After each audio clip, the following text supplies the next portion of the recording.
Hello, and welcome to the Trans Agenda, a podcast by Trans Clinique. I'm your host, Nico, and I'm a trans man, and my pronouns are he and they. Every Thursday at 6 p.m. Pacific Standard Time, we'll be right here talking about the Trans Agenda. In this podcast, we'll delve into the unique challenges and experiences of trans folks, highlighting the voices of those who have lived it themselves. We'll explore issues such as navigating medical and legal systems, finding acceptance within family and community, and combating discrimination and violence. Our guests will share their personal stories and expertise, providing valuable insights and perspectives on this often misunderstood aspect of the human experience. Join us as we strive to educate, inform, and advocate for trans rights and visibility. Hello, and welcome to the Trans Agenda. My name is Nico, and I'm your host, and I'm here with just Shannon. Shannon, do you want to tell us a little bit about who you are? I am Shannon. I am a event producer and the co-owner of a new queer gallery called Rosebud Gallery. Unofficial tagline is "Everybody has one." I love it. So tell me a little bit about how because you and I have been in community for a long time together, and I want to know, I think coming out as trans was a lot different back when we were coming out, back even when I was coming out versus you. So I want you to tell me a little bit about how you came out, how you knew that you were trans, and your journey. Okay, well, they call me a trampa. I began transition in 2001 in Orange County, which was quite the experience. There was, no real information. There used to be what was called the Harry Benjamin Standards of Care, and I printed out a stack of paper, and I walked into my doctor's office, and I said, "Here you go, please give me testosterone." He had no idea what that even meant, and so I learned to be a strong advocate for myself within the medical system. It is not easy, and so you have to really learn how to stand up for yourself and also call doctors out when you know more, because you often do. Mm-hmm. How do you think it's changed then versus now? How do you think it's different coming out medically as a trans person now versus then? Well, especially in the Bay Area, the kids have it easy. I had to pay for all of my own surgeries. Surgical procedures back in the day required you to travel. There just wasn't a lot of folks that were doing it. And so recovering in a hotel room, these are things that really shouldn't have happened. And now it's great that, most folks have had some sort of, sensitivity training. I know that, within doctoral programs that they often teach classes specifically about trans folks. So I am happy to have been the guinea pig for all you youngsters. I know that you're such a big part of nightlife here in the Bay Area, and you've put in the time and the work to really create events where trans people can be. Mm-hmm. How do you think socially it was coming out in Orange County in 2001 versus now, and how has the social scene kind of changed? Well, one of the reasons why I am so passionate about nightlife and creating, spaces where trans folks, including myself, get to be in community and to not feel other the way that we may out in the regular world. And that is really driven by the fact that I didn't get it. If I wanted to see, trans folks, I traveled. Mm-hmm. I had to go to LA for a little support group. And now, now we're everywhere, especially in the Bay. And mm-hmm. I'm so lucky because we're so cute. Yeah. What do you think, so can you tell us about some of the brands? Because I want people to know, Sure. I know all of the things that you've created. I've gone to all these parties, but what are some of the things that you've kind of pioneered over the years?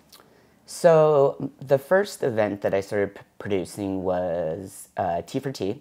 And really that came about because at the time there was no events that were completely by and for And most importantly, the trans girls, the trans boys, and all the in-betweens never hung up together.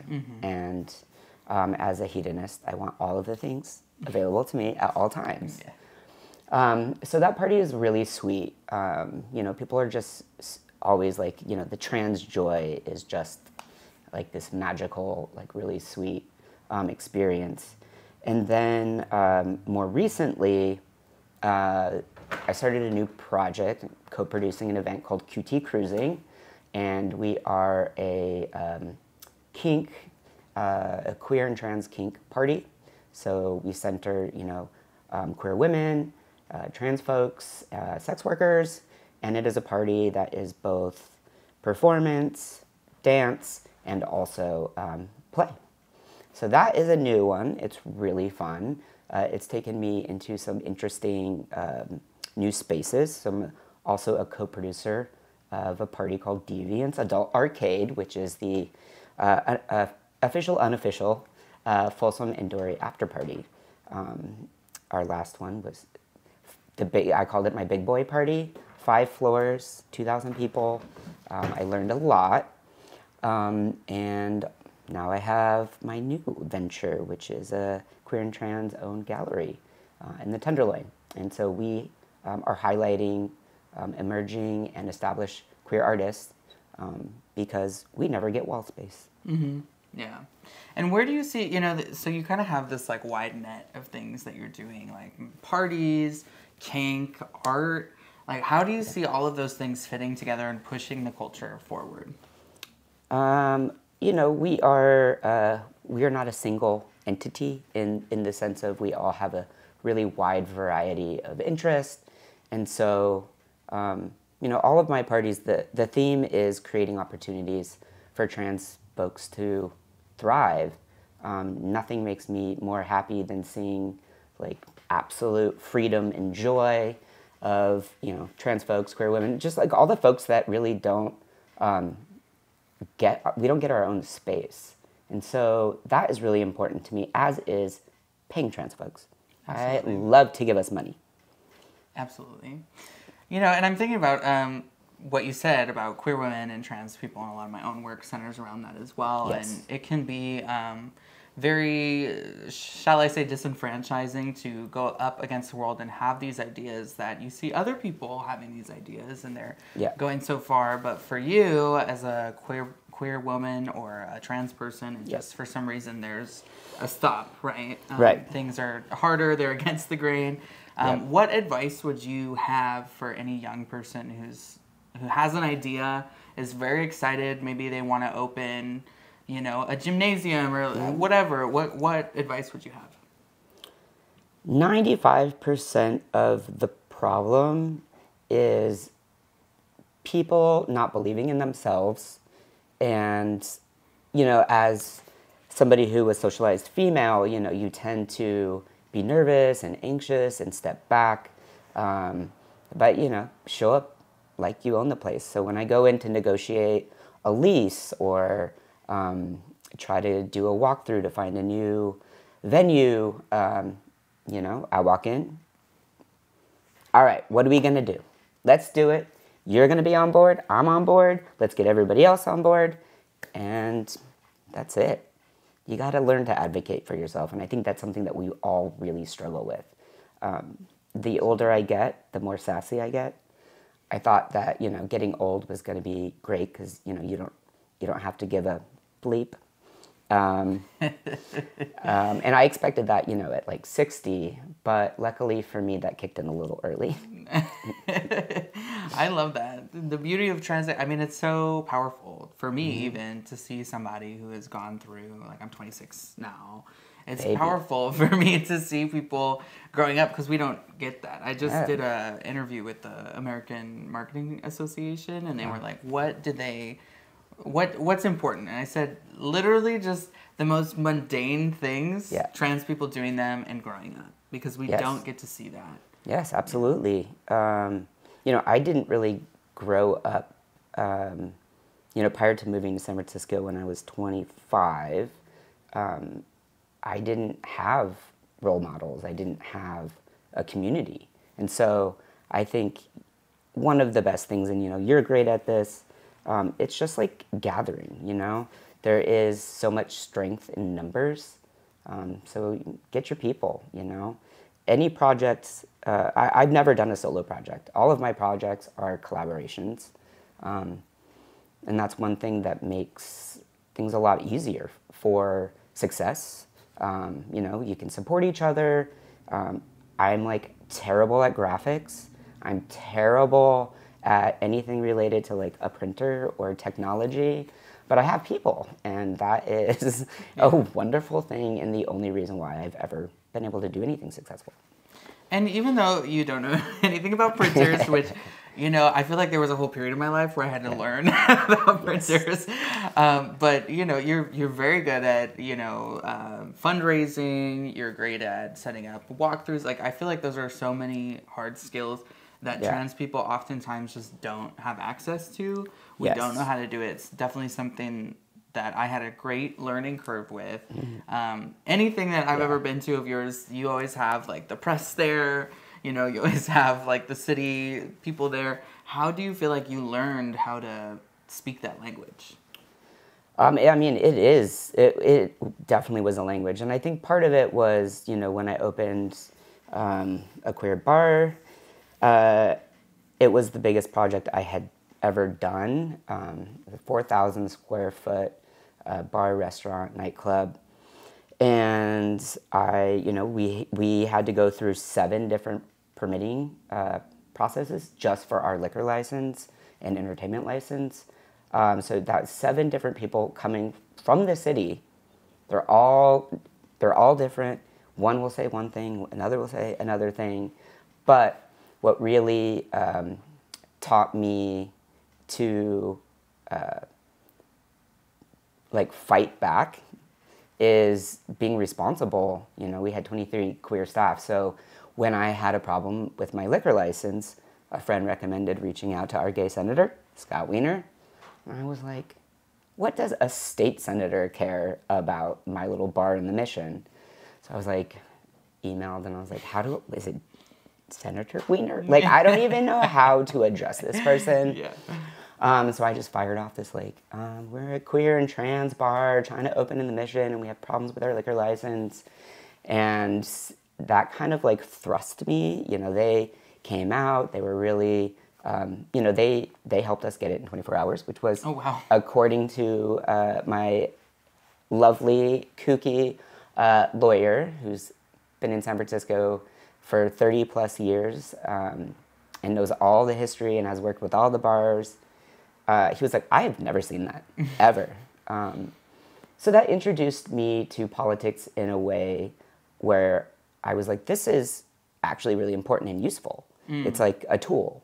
And so suddenly I, was hosting queer democratic clubs, and I would just hang out and listen, and that's kind of how I learn everything. Is I just kind of get in the middle, and I'm like, okay, I'm just gonna watch. What are you doing? What are you saying? How are you saying it? But that is a really great way to get in the middle of things. I'm just kind of like a agitator, activator, shit starter, And I really like what you said, honestly, about it being a tool, because I think a lot of the culture in the queer and trans community is so counter all of these things, and I agree, right? Everything is fucked up. Everything is really fucked Politics is a horrible thing. And it's a tool, know, and I don't think, it's pretty impossible to do completely without that, so. I had 23 queer staff that needed to get paid, so I was like, I will do whatever I need to do, because it's not about me. And that is another thing. I think it's so much easier for me to advocate on behalf of other people rather than myself. So if you give me something to piss me off and something that I'm selfishly into, and I was like, all right, let's go. Yeah. And so with QT Cruising, I didn't realize that there are no spaces that are sort of specifically dedicated. And so you're either navigating cis gay male spaces or you're going to private little parties. And we deserve space. We deserve to be in the public. We deserve we deserve nice things. Yeah. Yeah. And even though it's not about you, I do want to ask you about you because here's the thing is, as a high-achieving individual, like, you do a lot of different things. How do you stay sane? Like, what keeps you anchored to, like, continue? So I'm really good at, like, I call it the boring stuff, like the behind the scenes, the operations, and I do all of it because, you know, the moment that people start coming in and you just feel and see this, like, queer energy, it is, you know, that's the thing. I just can't not push the queer agenda. It's just, it's like an obsession. Yeah. Well, that really actually honestly leads really well into my next question, which is a question that I ask everybody on the podcast. Okay. What is your trans agenda? Really, it's taking up space. Physically, with venues, you know, we deserve our own venues. So, like, the gallery is, you know, we're dedicating our space exclusively to trans and queer folks. And we have an upcoming art show that has 13 trans non-binary artists, 2 DJs. We're in the Tenderloin. There's a strip club across the street. So we have trans pole dancers that will be, you know, we're gonna take up space. I think, like, the world is kind of a dumpster fire in the way that I know how to exist in this terrible, horrible mess is, like, not right here. Like, the world can be whatever it is, but the way that I know how to exist and what gives me, like, sanity is, like, when I am in this protected space with my community. I love that. Yeah. Well, thank you so much for coming on the Trans Agenda. It was a wonderful interview. So do you have any last words, parting words? Yeah. Go out there and fuck shit up. I love it. We deserve it. Trans individuals face unique challenges every day. From accessing healthcare to navigating legal systems, it is crucial that we work towards creating a society that is inclusive and supportive of people of all gender identities.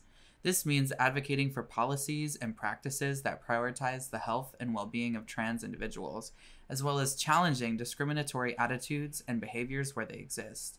By coming together to support and uplift trans voices, we can create a brighter and more equitable future for everyone. Thank you for listening, and let us continue to work towards a world where trans individuals can thrive. Follow us on all social media platforms @TransClinique, and don't forget to like this video and hit the subscribe button.